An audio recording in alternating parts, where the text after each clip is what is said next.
Into the Mystic by Auntiew and JakNekon.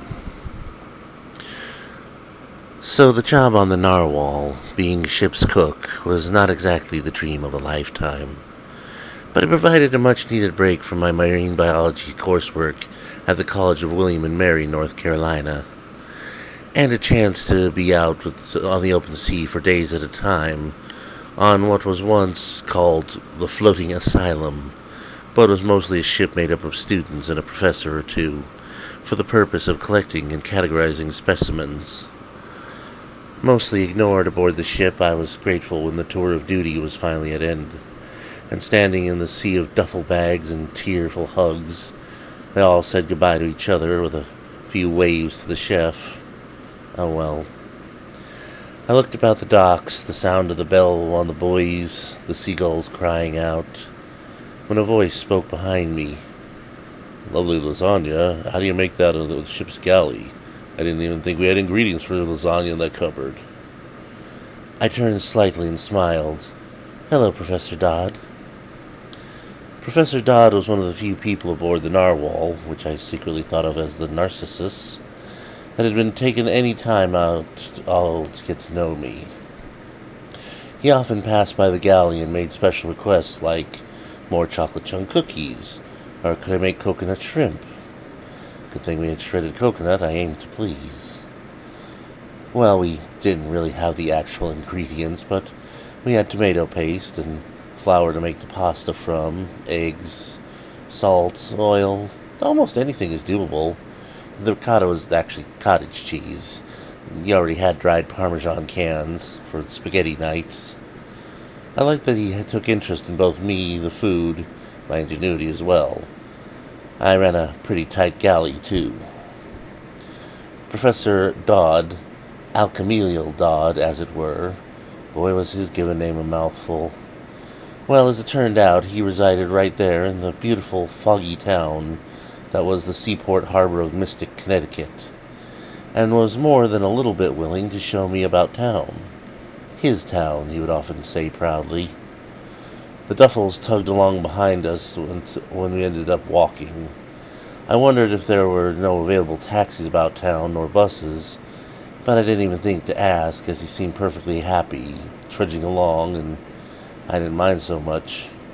My head was filled with the sound of gulls and buoy bells in the harbor.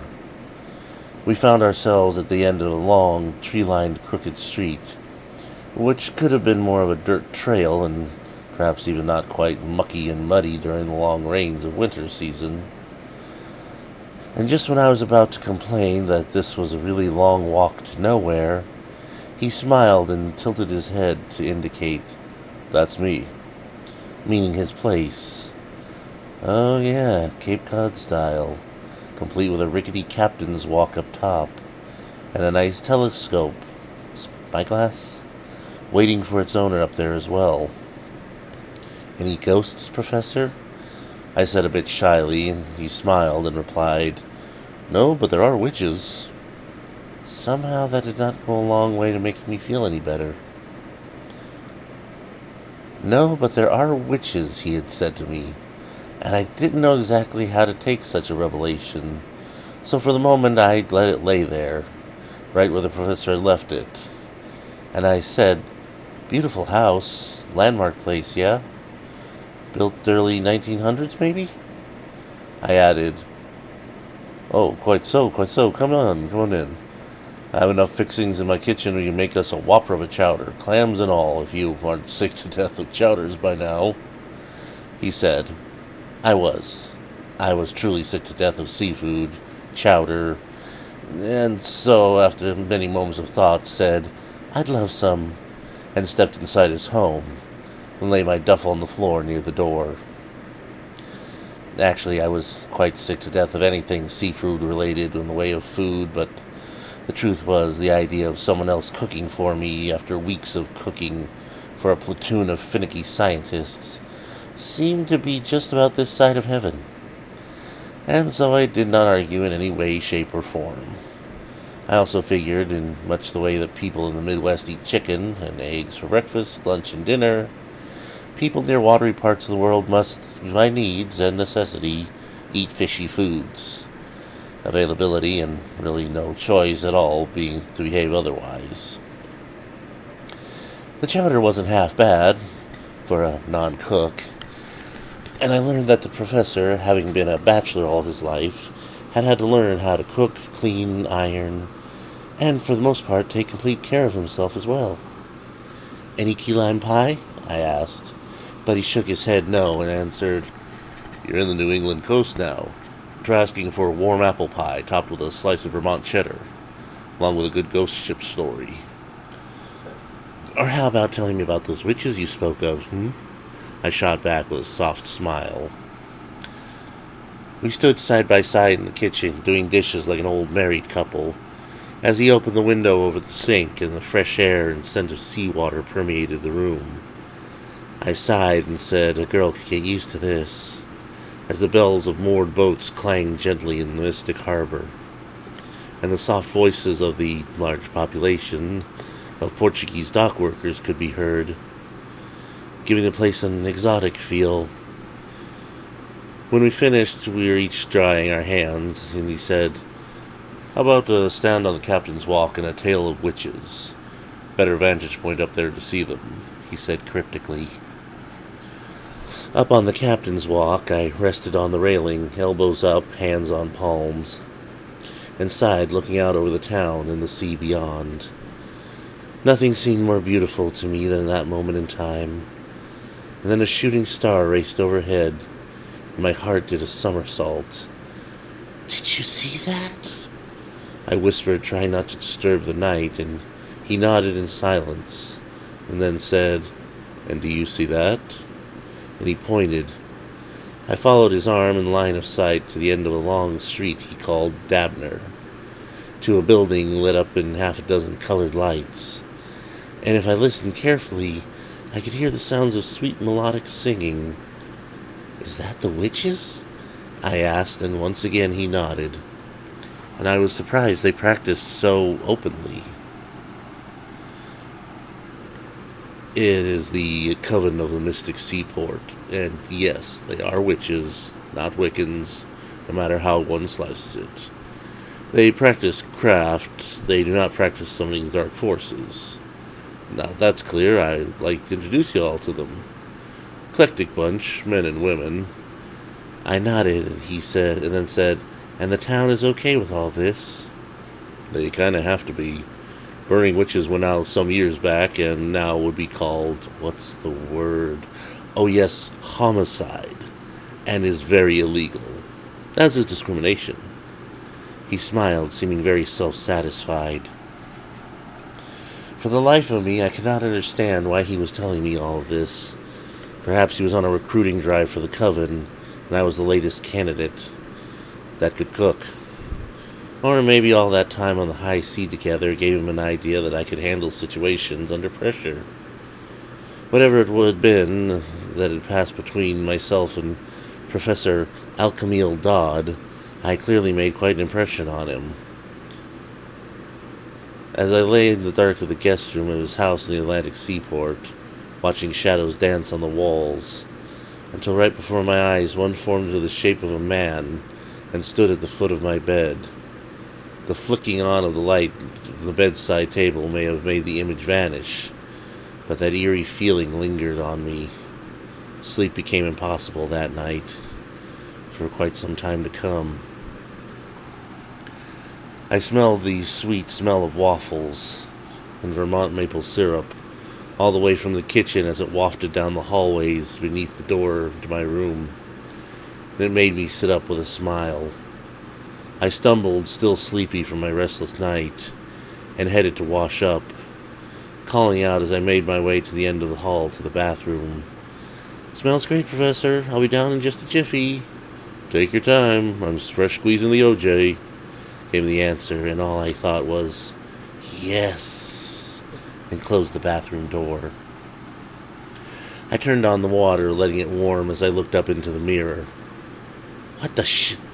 I crashed into the door, backing up as far as I could, but the image faded as fast as I'd noticed it, staring blankly at me from the mirror. My face, no mistaking it, but not me. No way in hell was that me. It was like looking into a coffin with my dead smiling face. No, it was like my picture, but negative imaged. God, I whispered as I slid down to the floor, sitting on the cold tile, until the professor knocked softly, whispering, "I heard you call out. Are you okay?" I usually don't do that until the hot water in the shower gives out and turns icy. Especially when the toilet's flushed, you know. And that's when I didn't answer. He said, "Wanna let me in?" I slowly turned my head, tilting it upward toward the door, and said, "Professor Dodd, have you ever had nightmares in the daytime?"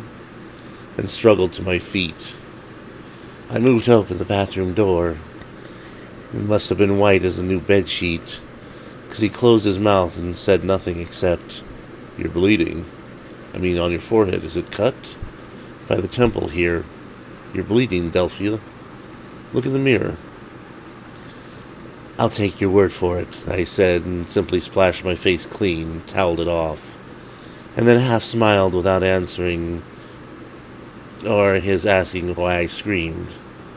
I said, "Breakfast, yes?" We did head downstairs eventually to waffles and juice. When I had some sugar and caffeine in my system, he said thoughtfully, "Now then, nightmares in the daytime. Why do you ask, Del?" I wasn't sure what to say, but I'm guessing since the professor had admitted to knowing members of the Mystic Seaport Witches Coven, my admission to what had occurred in the bathroom would not overmuch disconcert him. I saw an image in the mirror of myself, but I looked ghoulish, for lack of a better word. And it wasn't because I had bedhead, I added, trying to lighten things up. "But I honestly can't account for the blood." He nodded and, sipping his coffee, said, "No broken glass. Maybe you simply scratched yourself when you, fell, more or less. Anyways, that's how I see it." He stood and collected the morning dishes and went about the washing ritual again. Today was the field trip to the Coven house in town, and more. As I dressed for the trek into town, no more than 10 or 12 blocks walkabout, I mulled over the fact that the professor had kind of easily dismissed the incident in the bathroom. I myself wasn't all that sure about it either, if it had really happened or not, and so I too let go of it to the wayside, for the time anyway. We left the house about noon, and he did not lock up as was the custom about these parts, and rambled and ambled, strolled and moseyed down the pretty tree-lined autumn-colored street. As he commented on every single house and passerby, like he knew them all intimately, which, in fact, he did seem to. We passed by the market, the commons, and finally the town hall. I looked up, squinting as the sun speckled through the trees, at the imposing and pressing artifice that was the face of the town hall. Been here as long as the town has a long history, even a dark one. They say the witch trials were held here in secret, some of the accused even murdered without a hearing, on little or no evidence. Which might be the reason that the coven is both tolerated and even accepted. Means of making amends, so to speak. I nodded as the professor related the more or less sordid history of the place. Mystic Seaport. "So is that where we're headed now? The Coven house?" I asked, sounding both nervous and excited on the trip on that crisp fall day. He shook his head. "Actually, no. I wanted to step inside town hall for a moment to speak with Councilman Emily Garver. She's coordinating the town's Halloween events this year. I was hoping to offer my services now that I'm back in town, so for our time at sea." I nodded and said, "Feels like a lifetime ago. Can't believe it's been less than 10 days. 10 days, give or take a century, since I was chief cook and bottle washer on the Narwhal, with a crew of summer activities summer activity students along with the professor. Professor Alchemiel Dodd and friend to see Councilman Garver, please, he said as we reached the smallish reception area. Emily Garver was a pretty woman, but something about her seemed, I don't know, a tad sinister? Yet I wasn't exactly certain as to how I felt that way. She showed the professor and I inside their offices at Town Hall, and after introductions, I remained mostly quiet as the professor and councilwoman arranged exactly what contributions he would be making to the event. A fortune-telling booth. Now, why wasn't I surprised? Even more to the odd point, Garver decided to walk with us to the town hall a few blocks further, near the edge of town itself. And I didn't know why, but I was starting to think that these creeps are all from time to time. As we moved down the quiet street in that early afternoon hour toward the Coven House, Garver and Dutton chatted away about everything and nothing. And yet there did seem to be an underlying subtext to their casual words, and I was not comforted in the sensing of that. I did, however, have an intense feeling of déjà vu. The massive iron gates surrounding the place had no lock, and pushing it open wide we entered, and though I wanted to say, no guard dog, instead I settled for, how old is this place? For it looked kind of ancient and very unwelcoming, to say the least. I would later come to realize why the witches of the Blue Mystic Coven House of Connecticut had no need for locks or guard dogs. Who would be foolishly stupid enough to rob a bevy of magic users? Garver and Dodd led the way into the massive entrance hall as if they knew it well, too well. And then at the end of the first turn lay a door, which opened as if on cue, and, oh my goodness, how predictable. Hooded, cloaked figures in navy stopped forward and glanced first in my direction, then faced the professor and the councilwoman with a head shake, tucked back the hood and smiled a broad, handsome face. Well, hello and good to see you. And who is this, may I ask? A new faithful? A guest, I said. Okay, so it didn't take long for me to realize that both Garver and Dodd were card-carrying members of the Coven. Minus the cards, I guess. And then the question came, why me? I mean, why was I there? What exactly did they want from me? And if I was not something I was prepared to give, could I simply say no? Would I be allowed to? Or was this all simply my imagination running away from me? A guest, is it? Said the man in the cloak, which to me resembled a priest's vestments. Garver and Dodd remained silent as he approached me and held out a long-fingered hand for me to shake. Cold hands, warm heart, I said uncomfortably, and he answered, we shall see. The cloaked male led me forward into the next corridor and beyond, and I more or less have to admit the morbid loss of time and track of placement in my current world meaning. When I looked behind me, Professor Dodd and Councilman Garver were not following us.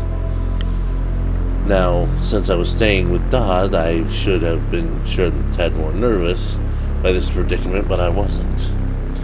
I assumed he must have intended for me to be exactly where I am at precisely this moment. From the first few seconds he laid eyes on me on the good ship Narwhal. As we entered what can only be described as the grand library of the Coven of Blue Mystic, the man in the cloak, its own very high priest, removed the garment unceremoniously to reveal jeans and a white shirt, to my spectacular relief. I'd been afraid he was going to be parading around with those vestments au naturel. My name is William Notorious. Please have a seat, Miss Delphi. And I did. You have a beautiful place here, Mr. Notorious. said I, trying not to smile when I said that last name out loud. But yet, it still didn't seem quite so funny. More odd than anything else. He looked about the room and nodded and said, "I rather like it myself. The place is older than the coven that dwells within these walls." And then he sat beside me and said, "We have been waiting for you for some time now, Delphia." A cold chill ran down my spine at these prophetic words. "And since I have never met you before today, how is it you think you know of me?" I said, sounding a little shook up for the most part. He rose up and next moved to the nearest desk, picking up a bound book, clearly of some age, returned to sitting right next to me. He opened it, showing me a text and a drawing. And though I hadn't read the text, the drawing clearly resembled me. "Holy..." "Yes, indeed," he said, interrupting my prayer. "Holy shit." I completed my thought whether the man liked it or not, and then said, I don't believe it's real, so now that you have shown this to me, explain it to me," pushing the book back in his direction. "It's all right, Delphia. There's nothing to be afraid of." But if his words were true, then why was I so afraid just then? I felt a shiver creepy crawl up my spine and felt as if someone had just walked over my grave. I said hesitantly, "What happened to her, the girl in the portrait?" William Notorious smiled thoughtfully, and then said so softly, "Why, she was burned at the stake for practicing witchcraft." Sorry to hear that. I don't know if I was really sorry or not, but the girl in the picture was so very young, and if in fact she was murdered, it was a real crime. But even if I wasn't all that moved by her accused witch's tale, certainly didn't want to know what else he had planned for me. "You're sorry? No need for, now that she's been reborn in you." "Okay, freaky horror story. Yep. That's where I found myself, and so I said, time to head back to the professor's for dinner. I should get going." But would William Notorious and the Blue Mystic Coven let me leave if I was the reincarnated flesh of a dead witch? Or so they thought, at any rate. "The professor is long gone, love, and I would be disappointed if you left at this juncture, having revealed such, dare I say, profound information about your past, which affects both your present and future, don't you agree?" Well, there was my answer. I was fast becoming an unwilling guest. I nodded and said, "Then I wouldn't want to insult my host. I'd be honored to stay." And I wasn't, and would never be, but stuck in the moment, I was. "We have dinner planned in your honor this evening. We'll talk later anyway. For now, allow me to show you to your room." "My room? Okay, yeah, all right, my room." I sat on the edge of the bed, trying to figure out my options, now that it was pitch black outside, the sun having long set off offered any cover that I planned for making my great escape. The door was bolted from the outside, I'm guessing, because I looked about to flee. And flee I would if I knew how to get about to fleeing. I don't mind telling you I was scared, very scared now, my heart pounding already, and little did I know the real scary part hadn't come yet. The knock on my door was followed by a dumbass, "You decent?" I wanted to say, "No, I'm buck-ass naked having a party in here, waiting for to be led to the Last Supper before my execution." Instead I said, "Guess so." Because I figured if they wanted to get inside here, they would come hell or high waters. The branch daisy chain of women that now entered my cell, or room, did not bode well, as I assumed they came that way en masse, because they expected to give me trouble, which I would have football-style tackle and might still, if there was an entrance, not followed by a pair of beefy guards. I could appreciate the fact that the guards turned their club bouncer-sized backs to the activities that were now going on. My unceremonious dressing and redressing in, oh, look at that, white sacrificial gown and cloak. Fuck-a-doodle-doo, this is not gonna end well. I was surrounded in a hallway march. It seemed laughable, as they grouped about a single woman with as much as half a dozen of the faithful. I didn't understand that much at all. I mean, what exactly did they think I was capable of doing? I sighed and said dumbly, "Where are you taking me?" The answer was, "To see Mr. Notorious, Professor Dodd, Mrs. Garver, and the other elders you have yet to meet." "And who are you?" I asked. Of course, no answer would be forthcoming. And when we reached the big black double doors, and I walked into the back entrance of the assembly hall, led right up to the stage, as a matter of fact. Didn't they stop burning witches at the stake some time ago? I thought, my heart racing, liable to explode out of my chest at any moment. Maybe they weren't just planning to cut it out themselves and feed on it. I stood surrounded on the stage, looking out on dozens or more of cloaked coven members stepping up, and then William Notorious, and onto the stage before me. He gave the signal, which was a mere snap of his fingers, and the bindings on my hands and feet appeared from ropes nearby. I screamed for help as I was wrestled to the ground, spotting two familiar faces among the many, those of Dodd and Garver, both of whom turned away. I thought back to the time aboard the narwhal with university students, making spaghetti in the kitchen during rough seas, chocolate chip cookies on calm moon-blessed nights, and now I was tied to an altar, as those about me prepared to spill my blood simply because I vaguely resembled some long-dead witch. I felt something wet on my face. No, not bloodletting yet, just salty tears, mine. I'm guessing the rule is never trust a stranger. "Fuck you, Dodd," I whispered, thinking of the man I trusted and who betrayed me in the end.